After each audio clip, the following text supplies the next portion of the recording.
자, 오늘은 물권법 들어갑니다. 교재 210페이지죠.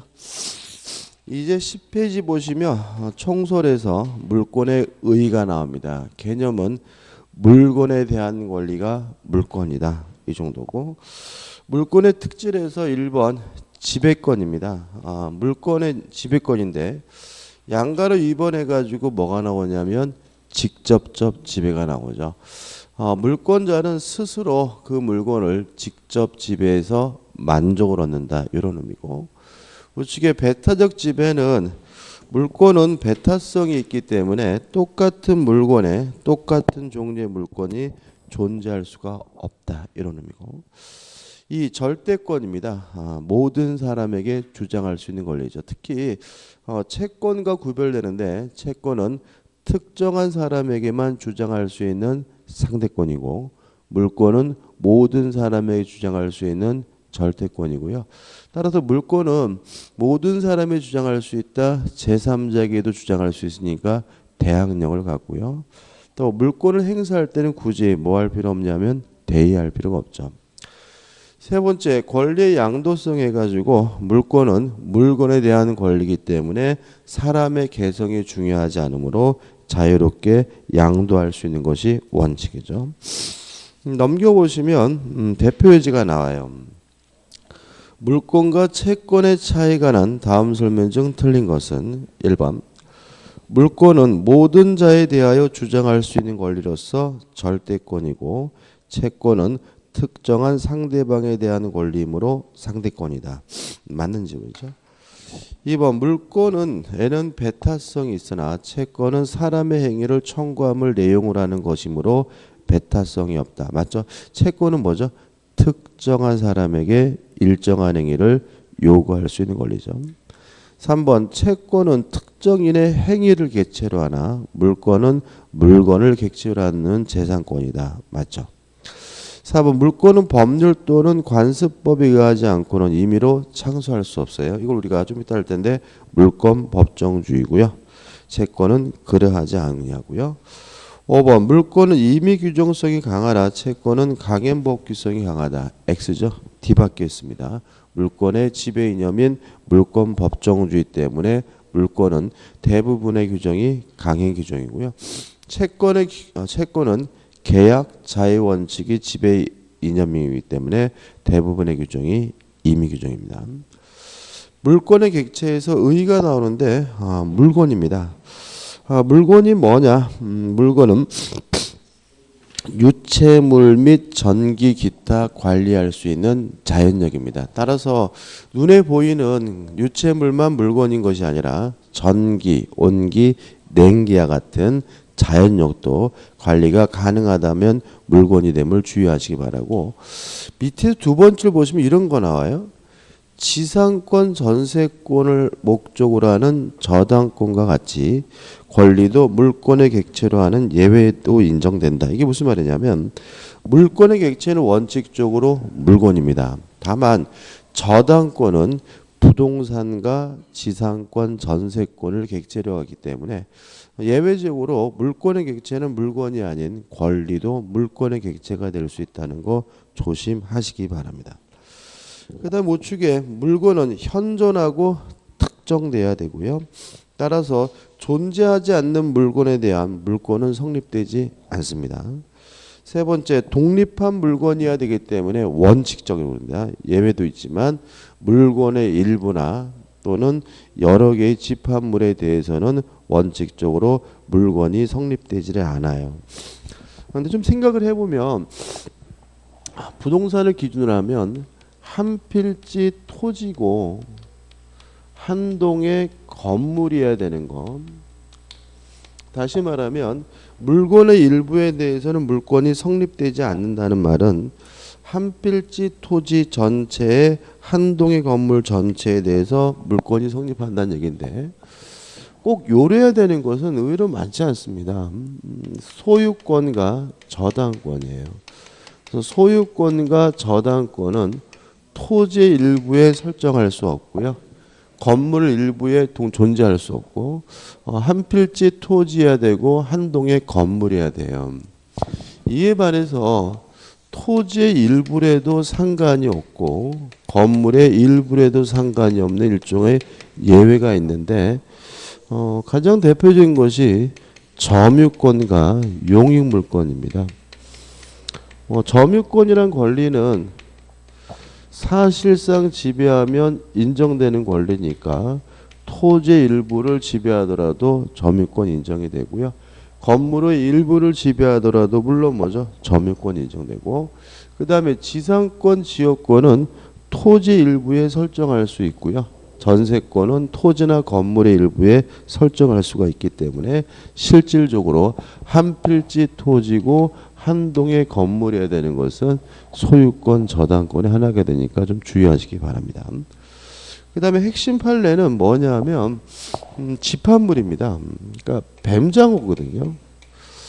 뱀장어 집합물에 대해서도 물권이 성립될 수가 있느냐 이 문제인데, 이 판례는 결론만 기억하셔도 되는데 뱀장어와 같은 집합물에 대해서 양도담보를 설정하는 것이 가능하고 유효하다는 것이 우리 판례의 입장입니다. 다시 말하면 원칙적으로 집합물에 대해서는 한 개의 물권이 성립할 수가 없지만 우리 판례에 따른다면 뱀장어와 같은 집합물에 대해서도 양도담보 설정이 가능하다라고 판시하고 있고요. 따라서 3에서 일물일권주의에서 한 개의 물건에는 한 개의 물권만 존재하는 것이 원칙인데 예외가 굉장히 많습니다. 이 일물일권주의는 공시법에서는 중요하지만 민법에서는 중요하진 않아요. 의 한번 보시고 넘겨보시면 근거 내용에서 나오는 한번 보시기 바라고, 215페이지 보시면 요거는 뭐 중요한 건 아니고 그냥 개념입니다. 일단 A번 토지는 뭐죠? 부동산이겠죠. B번 건물도 물론 뭐죠? 부동산일 테고, C번 수목도 뭐죠? 부동산입니다. 특히 조심할 것은 수목은 원칙적으로 토지의 일부로 평가가 돼요. 따라서 땅을 사면 뭐도 쫓아오는 거죠? 나무도 쫓아오는 것이 원칙이지만 주의하실 것은 1. 임목에 관한 법률에 따라서 등기하거나 2. 명인 방법을 갖추면 건물과 마찬가지로 독립된 부동산으로 취급될 수 있다는 거 조심하시기 바라고요. D번 미분리 과실도 부동산입니다. 예를 들어서 사과나무가 있는데 사과나무의 사과는 일단은 뭐죠? 부동산으로 취급된다는 거 조심하시고, 넘기셔가지고 C2 농작물이 나오는데 농작물도 일단은 뭐죠? 부동산입니다. 다시 말하면 배추밭의 배추는 부동산이고 뽑으면 뭐로 바꾸냐면 동산으로 바뀌고요. 판례는 우리가 소유권에서 좀 볼 겁니다. 그 다음에 나번 물건에 집합된 집합물 한번 읽어보시되 중요하진 않아요. 그 다음 우측에 보시면 물권의 종류에서 뭐가 나오냐면 물권 법정주의가 나오죠. 간단하게 정리하는 부분인데 물권에 관한 사항은 법으로만 정하는 주의가 물권주의다. 일단 여기서 두 가지를 이해하셔야 되는데 법은 뭐냐? 법률과 관습법을 의미하고요. 이 법률은 국회에서 제정한 형식적 의미의 법률만을 말합니다. 따라서 대통령령, 장관령과 같은 명령이나 규칙으로는 물권에 관한 사항을 정할 수가 없고요. 또 관습법에 의해서 물권이 인정되는데 현재 우리 판례가 인정하는 관습법상 물권은 총 3가지예요. 첫째, 분묘 기지권, 그 다음에 관습법상 법정 지상권, 그 다음에 동산의 양도담보죠. 요 3가지만 관습법상의 물권으로 취급하고요. 요 3가지 외에는 어떠한 것도 물권이 되지 않는다는 거 조심하시기 바라고요. 개념 우리가 해당 부분에서 배우겠죠. 그 다음에 정한다는 것은 결국 2가지를 정합니다. 법률과 관습으로 종류를 정한다, 종류를 강제하게 되고요. 법률과 관습법으로 내용을 정한다, 내용을 뭐죠? 강제하게 되고요. 따라서 물권 법정주의를 위반하게 되면 뭐가 되냐면 무효가 돼요. 그러면 이 물권 법정주의 때문에 물권법을 위반하게 되면 뭐가 되죠? 무효가 되니까 물권법의 대부분의 규정은 다 뭐죠? 강행 규정으로서 성질을 띠게 되는 거죠. 그 다음에 219페이지 오시면 뭐가 나오냐면 물권의 종류에서 민법이 인정하는 물권 우리가 공부할 거고요. 220페이지 보시면 민법 위의 법률이 인정하는 물권은 보실 필요가 없고, 그 다음에 관습법상 물권에서 교재는 두 가지만 나와 있지만 동산의 양도담보까지 기억해 두시기 바라고요. 판례는 요 세 가지만 관습법상 물권이기 때문에 온청권 이런 권리 존재하지 않고요. 그 다음에 미등기 무허가 건물의 양수인에게 관습법상 물권이 인정되지 않는다는 판례가 나와 있죠. 자, 221페이지 보시면 물권에 관한 대표 예제가 나와 있죠. 물권에 관한 설명 중 옳지 않은 것은 1번 물권은 누구에 대해서도 주장할 수 있는 점에서 절대성을 가지는 권리다. 맞죠? 2번 물권은 현존하지 않는 물건 즉 장래 물건에 대해서 성립할 수 있다. X. 물권은 반드시 현존하는 물건에 대해서만 존재할 수가 있습니다. 답은 2번이죠. 3번 물권법의 법원인 법률은 형식적 의미에서의 법률을 의미하고 따라서 명령은 물권법의 법원이 되지 않는다. 법원이란 말이 뭐냐면요. 법의 존재 형식이거든요. 따라서 물권법의 법원이라는 말은 물권법의 존재 형식이라는 의미인데 이 물권 법정주의 때문에 물권법은 법률과 관습법 두 가지 형태로만 존재할 수 있고요. 이 법률은 국회에서 제정한 형식적 의미의 법률만을 말하기 때문에 3번은 맞는 질문이죠. 4번 물권법의 법원으로서 법률과 관습법의 관계에서 신법이 우선한다는 견해가 있다. 어떠한 견해가 있다는 것은 무조건 맞는 질문이고요. 5번 물권은 일반적으로 채권에 뭐죠? 우선하게 됩니다. 그 다음 물권에 효력해가지고 2번 우선적 효력이 나오는데요. 여기서 우선적 효력이라는 것은 물권 권리 간에 뭐죠? 우열이 있다는 거거든요. 그래서 이 권리 간의 우열, 권리 간의 서열을 우리가 따져봐야 되는데 교재가 좀 복잡하게 되어 있는데 간단하게 이렇게 정리하시면 돼요. 첫째, 원칙이죠. 원칙 성립 순서에 따른다. 따라서 먼저 성립한 물권이 우선하고요. 늦게 성립한 물권은 열등합니다. 항상 그러느냐? 아닙니다. 예외적으로 성립 순서와 상관이 없는 것들이 있는데 첫째, 소유권과 제한 물권이 충돌하게 되면 이때는 성립 순서와 상관없이 제한 물권이 우선한다. 두 번째, 채권과 물권이 충돌하게 되는 경우에는 이때는 성립 순서와 상관없이 물권이 우선한다. 이 정도고요. 좀 추가할 것은 우리가 세 번째, 채권은 평등해요. 채권이 평등하다는 말은 뭐가 없다는 얘기냐면 우열이 없다는 얘기죠. 따라서 원칙적으로 누가 먼저 돈을 받느냐면 먼저 받는 사람이 장당인데 이걸 우리가 뭐죠? 선행주의라고 합니다. 왜냐하면 먼저 빌려줬다 그래서 먼저 받는 것도 아니고요. 많은 돈을 빌려줬다 그래서 많은 돈을 받는 것도 아니고 채권은 평등하기 때문에 먼저 받는 사람이 장당이죠. 다만 만약에 채무자의 목적물이 경매가 되거나 또는 채무자가 파산할 때는 채권자는 평등하기 때문에 이때는 안분해서 채권에게 비례해서 안분해서 배분받게 된다는 것도 좀 기억해 두시기 바랍니다. 이런 얘기죠. 을이 가백에 1억을 빌려주고 병도 가백에 1억을 빌려주고 정도 가백에 1억을 빌려줬다. 이렇게 순서대로 돈을 빌려줬을 때 을이 먼저 돈을 빌려줬다 그래서 먼저 받는다는 보장은 없고요. 을, 병, 정은 빌려준 시기와 상관없이 뭐죠? 평등하죠. 따라서 셋 중에 아무나 먼저 받는 사람이 뭐죠? 장땡입니다. 예를 들어서 갑의 재산이 2억 5천밖에 안 돼요. 그럼 빚이 3억이니까 돈이 모자르잖아요. 이때는 뭐 안분 배분 받는 것이 아니라 일단은 먼저 받는 사람이 뭐죠? 장땡이니까 병은 뭐죠? 채무를 변제받게 되고요. 그러면 갑의 재산이 뭐죠? 1억 5천이란 말이죠. 갚아야 될 돈은 얼마죠? 1억이죠. 근데 만약에 갑의 재산이 뭐가 됐어요?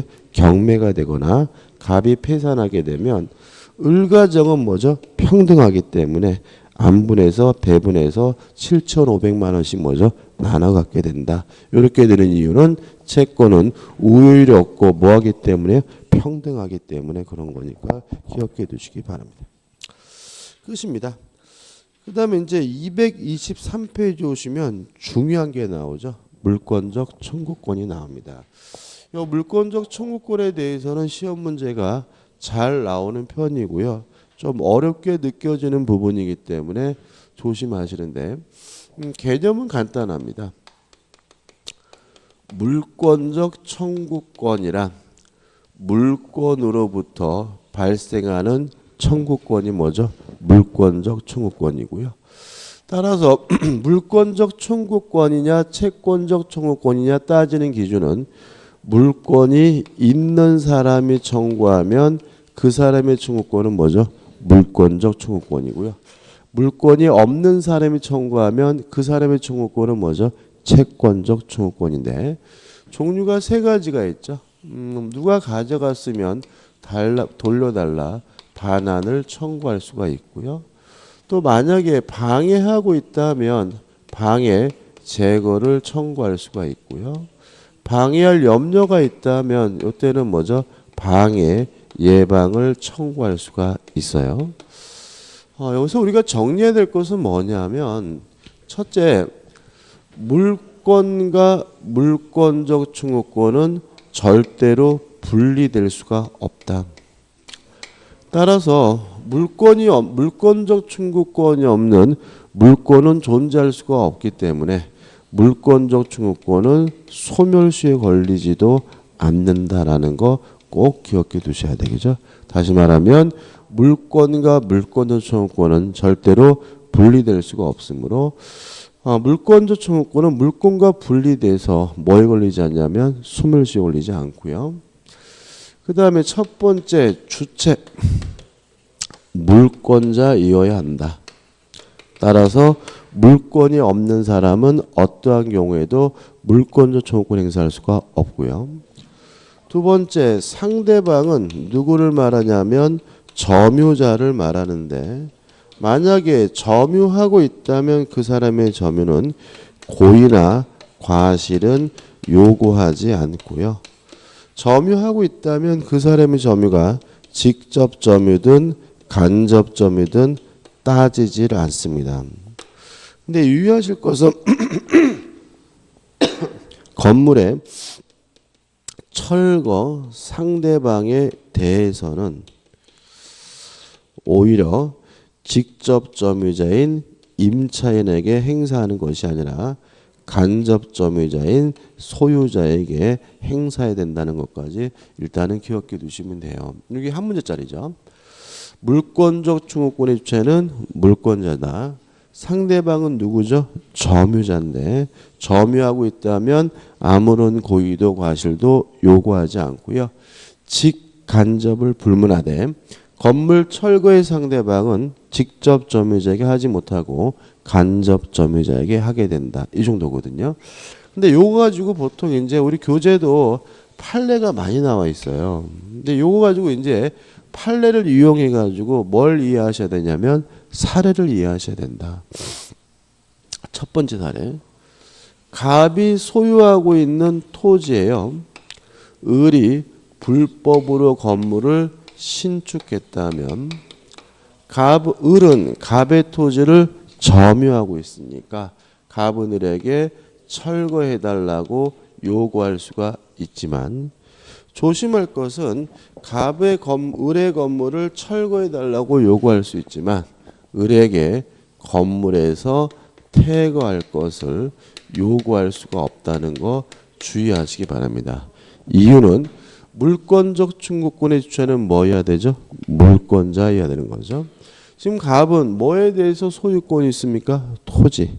건물은 누구 거죠? 을 거죠. 따라서 내 땅에서 나가라는 의미에서 건물을 철거해 달라고 요구할 수는 있지만 건물에서 나가라고 갑이 뭐 할 수는 없어요? 요구할 수 없다는 거 주의하시기 바랍니다. 그 다음에 갑이 소유하고 있는 토지에 을이 건물을 불법으로 신축을 했는데 갑이 병과 만나가지고 매매 계약을 하고 이전 등기를 해준 후에는 어떠한 경우에도 갑은 을에게 건물을 철거해달라고 요구할 수는 없습니다. 왜냐하면 물권적 충고권의 주체는 뭐 해야 되죠? 물권자여야 되죠. 갑이 만약에 병과 매매 계약을 하고 등기를 해줬다면 더 이상 갑은 뭐가 아니죠? 소유자가 아니니까 을에게 철거해달라고 요구할 수는 없습니다. 그 다음에 세 번째, 갑이 소유하고 있는 토지에요. 을이 건물을 불법으로 신축을 한 후에 병에게 양도했다면 이제 갑은 을에게 철거해달라고 요구하는 것이 아니라 병에게만 철거해달라고 요구할 수 있다. 왜냐하면 물권적 충고권의 상대방은 누구기 때문에 점유자이기 때문에 그런 거죠. 만약에 을이 병에게 건물을 양도했다면 이제 갑의 토지를 점유하는 사람은 더 이상 을이 아니라 누구기 때문에 병이기 때문에요. 근데 유의하실 것은 이 병이 이 건물이 불법 건물이라는 사실에 대해서 선의이고 무과실이더라도 갑은 병에게 철거해달라고 뭐 할 수 있습니까? 요구할 수가 있다. 왜냐하면 점유자라면 그 상대방에게 아무런 고의도 과실도 뭐 하지 못해요? 요구하지 못하니까요. 그 다음에 점유자라면 직접 점유자에게도 청구할 수 있고 간접 점유자에게도 청구할 수 있어요. 근데 만약에 갑이 소유하고 있는 토지에요. 을이 건물을 불법으로 신축을 한 후에 병에게 임대를 해가지고 요 병이 현재 이 건물에 거주하고 있다면 갑은 병에게 건물을 철거해 달라고 요구할 수는 없어요. 왜냐하면 이 건물은 누구 소유죠? 을의 소유이기 때문에 요 병은 임차인은 건물을 뭐 할 수 없어요? 철거할 수가 없는 거죠. 다시 말하면 건물의 철거만은 직접 점유자인 임차인에게 하지 못하고요. 소유자인 누구에게만요? 간접 점유자에게만 철거해야 되려고 요구할 수 있음을 주의하시기 바랍니다. 근데 여기서 좀 문제가 생겨요. 어떤 문제가 생기냐면 지금 얘한테는 철거하지 못하고 을에게 철거해 달라고 요구할 수 있단 말이죠. 근데 문제는 을이 이 건물을 철거하려면 병을 내보내야 되거든요. 근데 을이 병을 내보낼 방법이 없어요. 왜냐하면 을과 병 간의 임대차 계약이 있기 때문에 을이 병한테 가서 철거할 테니까 나가주세요 그러면 병이 뭐라 그랬어요? 계약 기간을 주장하면서 못 나겠다고 어떻게 해요? 버티겠죠. 그래서 우리 판례는 요때는 퇴거를 얘가 얘한테 퇴거해 달라고 요구할 수가 없으니까 갑은 병에게 건물에 대해서 퇴거할 것을 청구할 수 있는 것이 가능하다라고 판시하고 있습니다. 따라서 불법으로 신축한 건물에 임차인이 거주하고 있으면 철거는 누구에게 요구해요? 임대인, 소유자에게 요구하고요. 살고 있는 임차인에게는 철거는 요구하지 못하고 뭘 요구할 수 있습니까? 건물의 퇴거를 요구하게 됨을 주의하시기 바랍니다. 이해되시죠? 그죠? 다시 말하면 병을 퇴거시키고 을에게 얘기해서 건물을 뭐 해야 돼요? 철거해야 된다는 얘기죠. 요 네 가지 사례만 정확하게 이해하시면 되고요. 이런 사례 가지고 계속해서 문제가 나오고 있고 우리 교재 보실 때 조심할 것은 225페이지 보시면 비용 부담 문제가 나오거든요. 요 비용 부담 문제는 읽지도 마세요. 왜냐하면 학설 대립이 굉장히 극심한 부분이고 판례도 좀 일관성이 없기 때문에 시험 문제 내지를 않아요. 정리하는 넘겨보신 이제 뭐가 나오죠? 판례가 나오죠. 지금 제가 설명드린 요 사례들이 다 뭐예요? 판례들이거든요. 판례 다 설명드린 거고 정리하는 의미에서 227페이지에 대표 예제를 풀어볼게요. 물권적 청구권에 관한 다음 설명 중 틀린 것은 1번 어떤 자가 물권의 내용 실현을 방해하고 있으면 그에게 과실이 없어도 물권적 청구권이 발생한다. 5점. 다시 말하면 점유하고 있다면 그 사람에게 아무런 고의도 과실이 없더라도 물권적 청구권을 뭐 할 수 있죠? 행사할 수 있는 거죠. 2번 타인의 토지의 건물을 무단으로 지은 뒤에 그 건물을 제3자에게 팔았어요. 그럼 요 사례죠.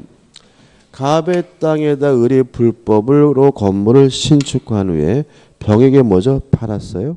그러면 철거해 달라고 누구한테 요구합니까?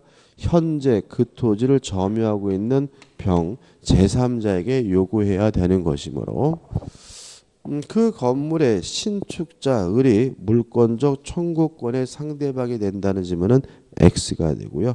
답은 뭐죠? 2번이 되는 거죠. 3번 물권적 청구권은 물권과 분리하여 양도하지 못하고요. 4번 임차인이 목적물을 점유하고 있는 경우에는 물론 적법한 권한이 있기 때문에 물권적 청구권 발생하지 않고요. 5번 물권적 청구권 행사하는 경우에 비용 부담에 관해서 견해가 대립된다 정도만 기억하면 되는 거죠. 넘겨보시면 책임 문제인데 자 이렇게 사례가 나오면 인상 쓰지 마시고요. 좀 옆에다 그림을 그리면 돼요. 보시면 갑 소유 X 토지에 그죠? 그러면 옆에다가 갑이 토지 소유자죠. 을이 사용 권한 없이 대한 사용 권한 없이 그 위에 을이 Y 건물을 신축한 후 을이 불법으로 건물을 뭐 했어요? 신축을 했죠. 아직 등기하지 않은 채 병에게 일부를 임대하여 일부 병이 누가 살고 있습니까? 임차인이 살고 있죠. 을과 병이 Y 건물을 일부분씩 점유하고 있다. 다음 설명은 틀린 거죠. 그러면 건물을 철거해 달라고 누구한테 요구합니까? 건물의 신축자인 을에게 먼저 철거해 달라고 요구하고요. 요 임차인인 병에게는 뭐 할 수 없어요? 철거해 달라고 요구할 수는 없고 다만 갑은 병에게 건물에서 퇴거해 달라고 요구할 수가 있고요. 조심할 것은 을에게 건물에서 뭐 해달라고 요구할 수는 없어요? 퇴거해 달라고 요구할 수는 없다. 왜냐하면 건물은 갑의 소유가 아니라 누구의 소유? 을의 소유니까. 그럼 결국은 건물의 신축자인 을에게는 철거해 달라고 요구하고 퇴거는 요구하지 못하고요. 임차인 병에게는 철거해 달라고 요구할 수는 없지만 뭐 할 수 있어요? 퇴거해 달라고 요구할 수 있는 거죠. 그럼 결국은 갑이 병에게 퇴거해 달라고 요구한 후에 을에게 철거를 요구해서 먼저 건물을 철거하게 되는 거죠. 따라서 1번 갑은 을을 상대로 Y 건물의 철거를 구할 수 있다. 옵니다. 2번 갑은 을을 상대로 Y 건물의 대지 부분의 인도를 구할 수 있다. 맞죠? 1번과 2번은 뭐죠? 같은 뜻인 거죠. 3번 갑을 을을 상대로 Y 건물의 퇴거를 구할 수 있다. X입니다. 4번 갑은 병, 임차를 상대로 Y 건물에서 퇴거를 구할 수 있다. 맞는 질문이죠. 5번 을이 Y 건물을 정에게 미등기로 매도하고 인도해 준 경우 그러면 이제 갑의 토지를 점유하는 사람은 누굽니까? 정이겠죠. 따라서 갑은 정을 상대로 Y 건물의 철거를 구할 수 있다죠. 다시 말하면 제가 여기서 그냥 양도라고만 했는데 이 병이 건물의 소유권을 취득해야 되는 건 아닙니다. 그죠? 물권적 청구권의 상대방은 소유자가 아니라 누구예요? 점유자잖아요. 그래서 을이 병에게 건물을 양도하고 이전 등기를 안 해줘서 병이 아직 건물의 소유권을 취득하지 못했더라도 갑의 토지를 점유하는 사람은 을이 아니라 누구예요? 병이니까 병에게 건물을 철거할 수 있는 거고요. 따라서 이 사례에서 이 건물을 정에게 뭐 했어요? 양도를 했다면 정이 건물의 소유권을 취득하든 안 하든 따지지 않고 갑은 건물을 철거해 달라고 누구에게 요구하는 거죠? 정에게 요구한다는 거 조심하시기 바랍니다. 그 다음에 229페이지에 물권의 변동에서 물권 변동의 의미에서 물권이 발생, 변경, 소멸되는 것을 말하고요. 앞에서 배운 내용과 동일한 내용이 나오니까 한번 읽어보시고 넘겨보시면 물권 변동과 공시에서 공시제도의 대외적으로 자신이 권리자임을 물권자임을 보여주는 걸 우리가 뭐죠? 공시라고 하고 보여주는 방법을 우리가 공시 방법이라고 하는데 현행법상 부동산에 대해서는 등기, 동사는 점에 대해서 공시 방법을 규정하고 있고요. 수목의 집단이나 미분리 가실 농작물에 대해서는 관습법상 명인 방법이라는 것이 인정되고 있죠. 그다음에 공시 원칙과 공신의 원칙이 나오는데 우측에 공시 원칙이죠. 일단 공시 원칙이라는 말은 물권이 변동되려면 공시 방법을 갖춰야 된다는 원칙이 아니라 공시하려면 대외적으로 권리자임을 보여주려면 공시 방법을 갖춰야 된다는 원칙이 공시 원칙이고요. 성립요건주의, 형식주의, 대항요건주의, 의사주의가 있죠. 일단 형식주의는 우리 민법이 채택하고 있는 입법주의입니다. 이런 얘기죠. 갑이 소유하고 있는 A 건물을 을에게 팔고 을이 갑에게 대금을 다 지급했더라도 아직 을에게는 뭐가 없죠? 소유권이 없다.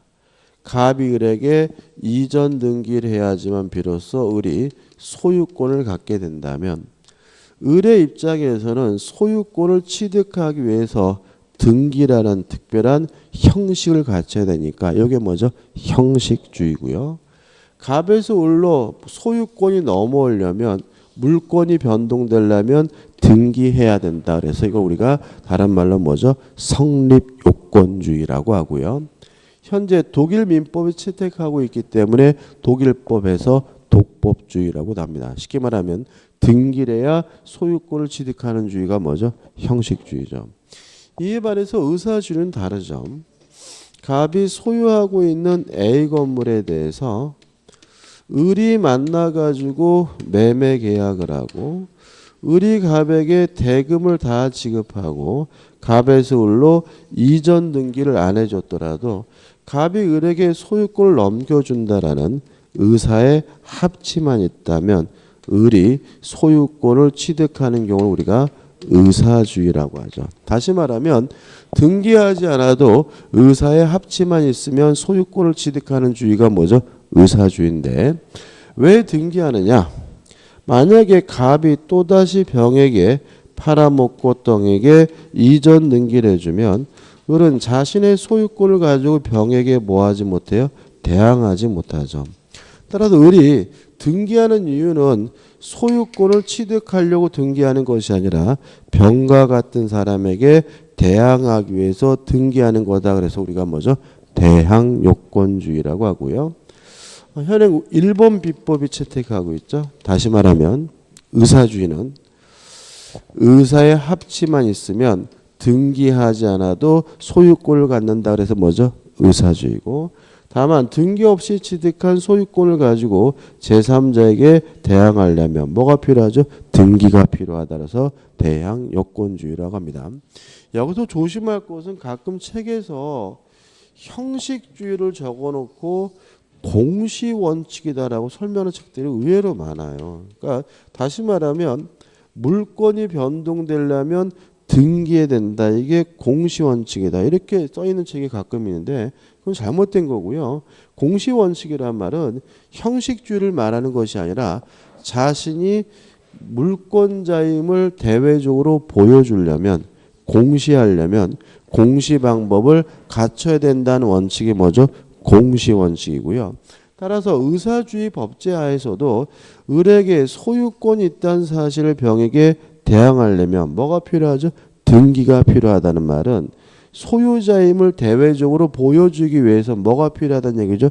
등기가 필요하다는 얘기니까 의사주의도 뭐가 관철되고 있는 거죠?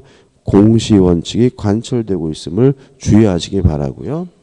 그 다음에 또 하나 주의하실 것은 우리 민법은 60년 1월 1일부터 시행이 됐기 때문에 60년 1월 1일부터는 형식주의지만 59년 12월 31일 자정까지는 일본 민법을 쓰고 있었기 때문에 우리나라가 뭐죠? 의사주의였다. 그래서 뭐 연도까지는 기억할 필요 없지만 과거에 우리나라가 뭐였죠? 의사주의였다는 건 좀 기억해 두시기 바랍니다.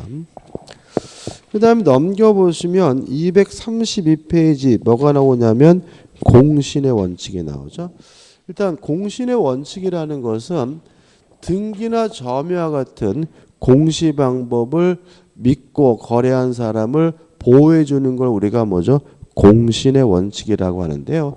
결론은 우리 민법은 등기에 대해서는 공신의 원칙을 인정하지 않습니다. 따라서 등기부를 믿고 거래한 사람은 원칙적으로 뭐 하잖아요? 보호하지 않고요. 다만 부동산의 점유에 대해서는 공신의 원칙을 인정하고 있는데 그걸 우리가 선의취득이라고 한다는 것 정도만 기억하시면 돼요. 자, 넘기셔가지고 234페이지 오시면 대표 예제가 나옵니다. 물권 변동 후 공시에 관한 기술 중 틀린 것은 1번 부동산 물권에 관하여는 등기를 동산의 물권에 관하여는 점유를 공시 방법으로 한다. 2번 물권 변동에 관한 의사주의 법제 아래에서는 공시 원칙은 인정될 여지가 없다. X죠.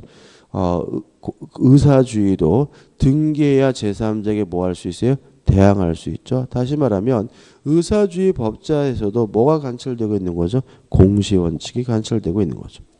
3번 공시 원칙은 물권에 관하여만 인정되는 것이 아니고 배타적 권리의 변동 등기에도 적용이 되고요. 4번 등기나 점유에도 특수한 공시 방법이 간습법상 인정되고요. 이걸 우리가 명인 방법이라고 하고요. 5번 물권은 배타적 지배권이어서 제3자에게 미치는 영향이 크므로 그 물권의 포상, 포식으로서 공시가 필요하다. 뭐 당연한 얘기가 되겠죠. 그 다음 제3자를 해가지고 물권행위가 나오는데요. 교재 238페이지까지 나오거든요. 안 읽으셔도 될 것 같아요. 이거는 그냥 이론적인 겁니다. 만약에 우리가 학문적으로 민법을 공부하면 자세히 공부해야 되지만 그렇게 자세하게 공부할 필요는 없어요.